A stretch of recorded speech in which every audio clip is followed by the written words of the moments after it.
This summer, I read a whole stack of books, including one that I'd been meaning to get round to since I bought it in May, which is this. It is Talk of the Devil. It's the collected non-Bond writings of Ian Fleming. It doesn't contain everything that he ever wrote, but it does contain some pretty interesting stuff. It covers a couple of short stories that he wrote. It covers some of his writings from the Second World War, and it also covers things like travel and writing and various other topics that he was interested in. It's not all riveting writing, I would have to say, but when Fleming is writing about travel, particularly Jamaica and the underwater world, it is when this book really comes alive, and you can see that he is the author of James Bond. So the book starts off with a couple of short stories. One was written, I think, when he was in his 20s.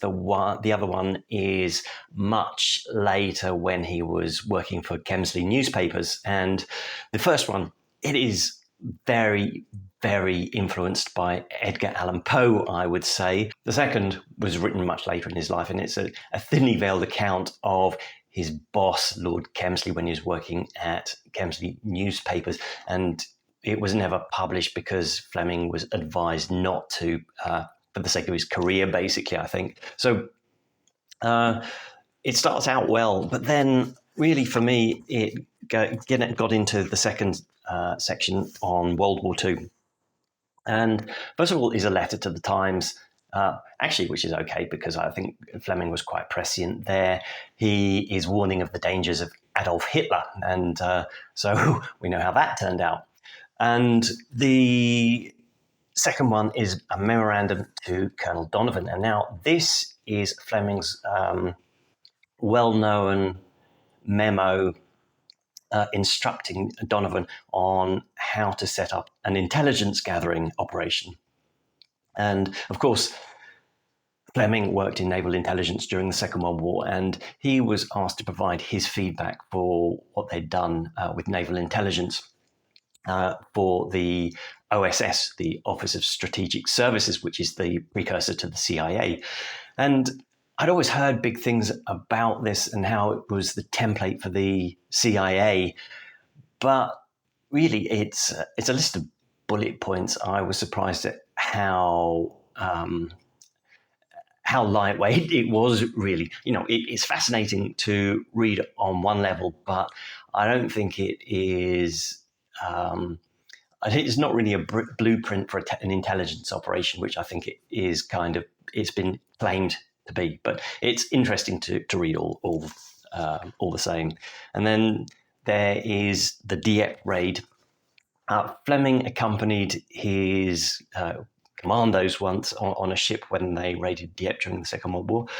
He stayed on the ship, and he wrote an account of it much, much later, probably in the late 1950s, I imagine it was. I don't remember the exact date. And, it's okay, but for me, it doesn't really come alive. And maybe it's because the time has passed and, or some other reason, but it doesn't really work. It's not that interesting. And then next section is on crime and espionage. And we've got The Secrets of Interpol, Airline Detective, The Great Policeman, Soviet Espionage, Inc., Gary Powers and the Big Line. Again, these are newspaper articles, and to me, they're not really that interesting.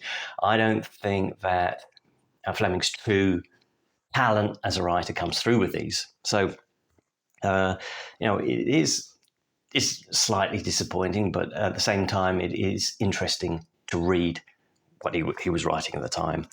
Next section on writing, and some of it's interesting, but not all of it. There's one article, The Guns of James Bond, which he wrote after he'd been advised on how to arm Bond by Geoffrey Boothroyd. That's definitely worth reading. The Seven Deadly Sins. It's Fleming proposed 7 modern deadly sins. The art or craft of writing thrillers, which I think is probably essential if you have any aspiration to write like Ian Fleming, and there's some can, some can't. It is an article about another journalist, and it's not really it's not really very interesting. But then we get into On Travel and Treasure. Now, not every treasure writing is really riveting for me.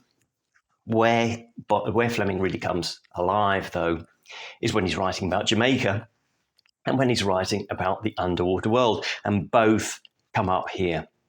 There is one article that he wrote where he accompanied Jacques Cousteau on one of his expeditions, and he actually went diving. Now, this is the only recorded scuba diving that Ian Fleming did. He had problems with his ears, like many people do when they scuba dive. In those days, I think it was much, much more difficult to actually equalize your ears. All the equipment is designed so that you can easily do that now. But so Fleming had to ascend in the end because his ears were just getting blocked with the pressure. So that's a usual thing to experience.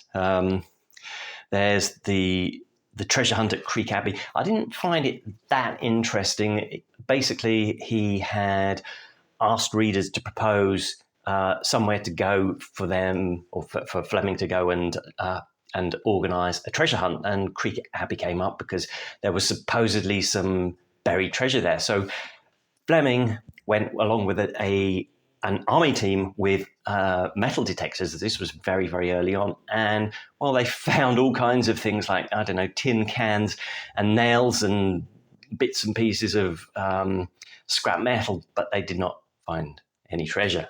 So there's that. But, there's an article, Where Shall John Go? This is Fleming writing to a fictional person, and it basically explains how to go to Jamaica and how to get on in Jamaica, which, this is where Fleming's enthusiasm for Jamaica really comes through. So I think that's worth reading. And there's another article introducing Jamaica, which again is, it's Fleming's enthusiasm coming through.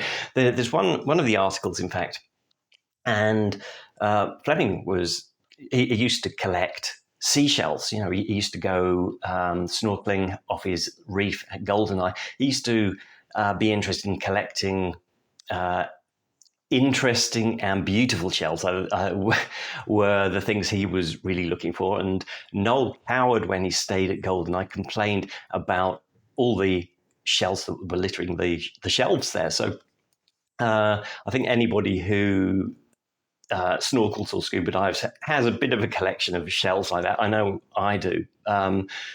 But he heard that there was somebody who was making a fortune in shells, and he wanted to go and find these shells. But when he got to this island, he found it was, not all that interesting at all, that the shells weren't anything to look at. And he eventually found a shell expert, and he was extremely disappointed with these shells because they were just tiny. They weren't anything to look at. And this guy was making a fortune by selling, tons of these shells. I think it was into New York for the fashion industry to stitch to clothes and things like that, for ornaments. And so it wasn't that he was finding these fantastic looking shells that people would pay a fortune for. It was just he was selling, volumes of these tiny shells that the fashion industry wanted. So Fleming left there a bit disappointed, but it was an interesting article to read. And we've got On Other Matters. That's the last section of the book, and how the organisation of a foreign news service. Of course, Fleming knew all about that when he was at Kemsley Newspapers. And then there were things like preface to the education of a poker player. And honestly, I don't think Fleming's heart was in articles like this. It's just for me, it's just dull. So, it's a mixed book. They're, I think, like any writer, you have your good days and your bad days. You have good topics and bad topics. But Fleming here really shines when he's talking about Jamaica, especially, I mean, travel generally, and the underwater world, when it is, when he sticks to those topics, it's like you're reading Bond. The enthusiasm is just there on the page. So that's what to buy it for. So if you are interested in Ian Fleming, if you're interested in reading the James Bond books, then this is a natural accompaniment to that. Especially if you've read the biographies of Fleming and want to learn more about him, because just read what he was writing about back in the 50s and 60s. It's all there, and not all of it is up to the standard of his Bond books, which I think are where he particularly shines. That is his best writing. But there is some good stuff in this book too. If you're interested in Ian Fleming's life in any respect, then I think that your bookshelf is lacking if it doesn't have this on the shelf. So check out the links below in the description where you can get it from Amazon. And if you did like this video, then maybe you want to take a look over here, because there's another video which I think you might like. Thanks for watching.